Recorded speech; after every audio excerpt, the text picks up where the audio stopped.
Hello दोस्तों, नमस्कार। स्वागत है आज की नई वीडियो में आपका। जी हाँ दोस्तों, जहाँ भोजपुरी इंडस्ट्रीज में एक वायरल वीडियो को लेकर पूरा हड़कंप मचा हुआ है। जी हाँ दोस्तों, आपने विधिवत देखा होगा, अगर भोजपुरी समाज से आप जुड़े हुए हैं तो अगर वीडियो को आपने छोड़ दिया तो आपको समझ में नहीं आएगा कि मैं क्या बताने वाला हूँ और क्या दिखाने वाला हूँ। जी हाँ दोस्तों, प्रमोद प्रेमी भैया का एक वीडियो बहुत चौचक वायरल हुआ है।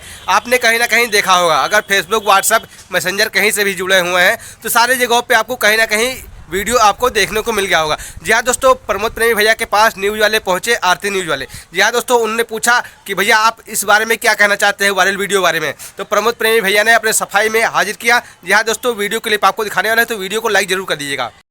देखिए, अश्लीलता गाना होली है और रसदार भोजपुरी में दुअर्थी चलेला तो हल्का मिक्सअप चला, अश्लील थोड़े हम गोले। और बुझे वाला के कोई को नजरिया होला, जवना सांचा में ढाला वो तरीका के उगाना के निखार हो जाला। तो हाँ दोस्तों, वीडियो क्लिप आपने देखा और आपको क्या समझ में आया कमेंट में जरूर बताइएगा। प्रमोद प्रेमी भैया की गलती है या नहीं है? स्टेज शो के दौरान जो प्रमोद प्रेमी भैया ने किया है वो सही है या नहीं है? हमारे हिसाब से तो सही है भैया, इतना तो चलता रहता है स्टेज शो पे। बाकी आप कमेंट पे अपनी राय जरूर दीजिएगा। मिलते हैं किसी और अगली वीडियो में, तब तक के लिए हर हर महादेव।